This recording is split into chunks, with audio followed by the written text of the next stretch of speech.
এমনি তো আমরা একটু তামাশা দেখতে পছন্দ করি। একজন পরে উঠটাকা পরে রয়েছে, কি হয়েছে ধরবো, পানি দিব, কোনোরকম কাটা গেলে বা কেউ যদি একটু কেউ কাউরে মারে, আস্তে মোবাইলটা বার করে শুধু ভিডিও করবে। সমাধান যে দরকার, মুসলমান হয়ে ওয়াতাসিমু বিহাবলিল্লাহি জামিআন ওয়া লা তাফাররাকু, যে বিশৃঙ্খলা বাদ দিয়ে যে একত্রিত হব সেটা বাদ দিয়ে খালি এগুলো করার মধ্যে ব্যস্ত, ঠিক কি না? ইমাম মুসলিম বর্ণনা করছেন হযরত আবু আব্দুর রহমান ফারুক রাদিয়াল্লাহু তাআলা, আমার নবী হুকুম দিয়েছে আবু আব্দুর রহমান তুমি জিহাদে থাকো। তখন যখন জিহাদ হতো এক জায়গা থেকে আরেক জায়গা জিহাদ করে করে যেত, যেমন বাংলাদেশ জিহাদ করে ফাতেহ করেছি, এরপর হিন্দুস্তান, এরপর পাকিস্তান, এরপর আফগানিস্তান, এভাবে আগাতে থাকতেন সবাই সামরিক বাহিনীরা, মুসলিম সৈনিকরা। হযরত আবু আব্দুর রহমান ফারুক 30,000 দিরহাম স্ত্রীকে দিয়ে রওনা হয়ে গেলেন। 27 বছর, কয় বছর? আওয়াজ দেন না কেন যুবক? কয় বছর? বিয়ে করে প্রেগনেন্ট অবস্থায় হাদিস এসেছে একটা বাচ্চা পেটে ছিল, তার স্ত্রী নবী হুকুম দিয়েছে আল্লাহর রাস্তায় নিজের জীবন উৎসর্গ করার জন্য চলে গিয়েছে। সুবহানাল্লাহ। 27 বছর তিনি খেদমত করেছেন। হঠাৎ রোম সালতানাত এক শহর ফাতেহ করার পরে, লাভ করার পরে মনে পড়লো আমার তো স্ত্রী সন্তান আছে, তারা জানি কেমন আছে। আমার নবী যেমন মেরাজ রজনীতে 27 বছর কাটিয়ে এসেছেন, আল্লাহু আকবার, মনে হয় যেন হযরত আবু আব্দুর রহমান তিনিও 27 বছর যুদ্ধ জিহাদ করে গিয়েছেন। যখন মদিনাতুল মুনাওয়ারায় ফিরলেন, ফেরার পর নিজের ঘরে গেলেন, ঘরে প্রবেশ করছেন, সন্তান বলছে কে আপনি, আমার ঘরে কেন প্রবেশ করছেন অনুমতি ছাড়া? আবু আব্দুর রহমান তিনি বলতে লাগলেন যে আমার ঘরে তুমি কে যে তুমি দখল করে বসে আছো? ছেলে বাবাকে চিনে না, বাবা ছেলেকে চিনে না। আল্লাহু আকবার। দেখেন তেনাদের ঈমানের চেতনাটা আমি শুধু বলে দিয়ে যাচ্ছি। তিনি বলতে লাগলেন তুমি কে?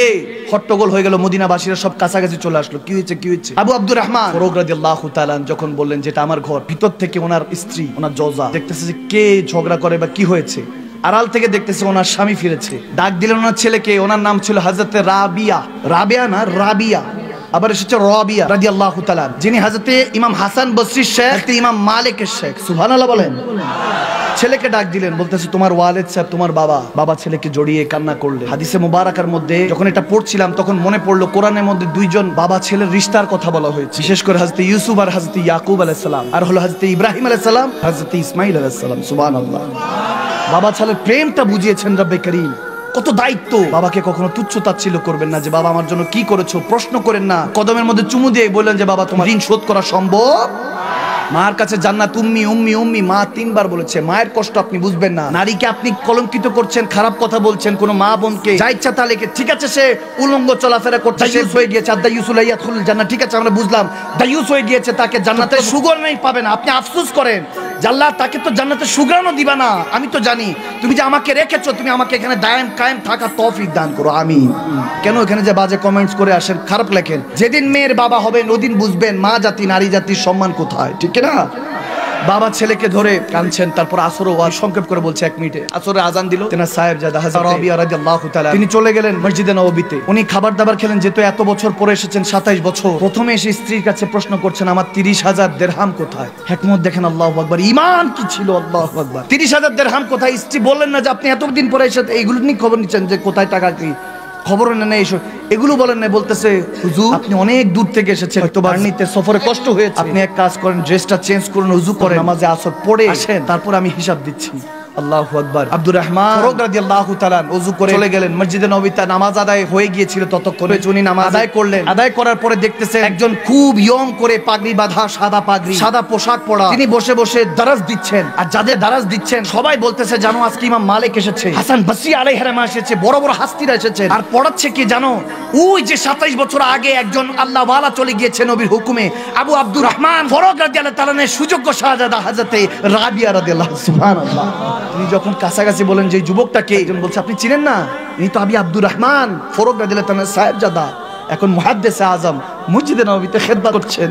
চোখের পানি ছেড়ে দিলেন, বলতেছে ইয়া রাসূলুল্লাহ সাদাকতা, আপনি সত্যই বলেছেন, আমি আল্লাহর রাস্তায় ছিলাম, আমার সন্তানের এই অবস্থা আল্লাহ খেয়াল রেখেছেন। শুধু মানুষ বানান নাই, ঈমানগণদেরকে পড়াচ্ছেন, মুহাদ্দিসে আজম বানিয়ে দিয়েছেন। উনি কাঁদতে কাঁদতে ঘরে গেল। যখন চোখ দিয়ে পানি পড়ছে ওনার স্ত্রী বুঝতে পেরেছে এটা উত্তর দেওয়ার ছিল, বুঝে গিয়েছে।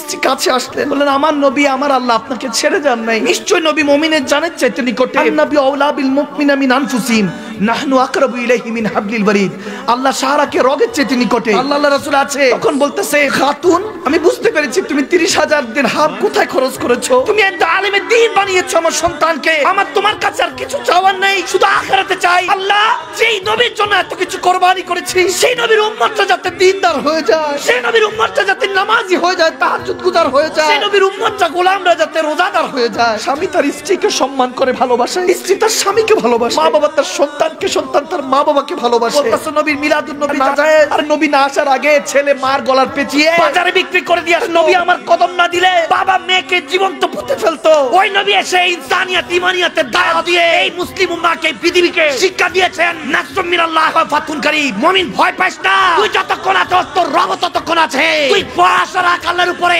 নিশ্চয় বিজয় আল্লাহ একদিন তোর জন্য কিসমতে রেখে দিয়েছে, ঠিক কি না?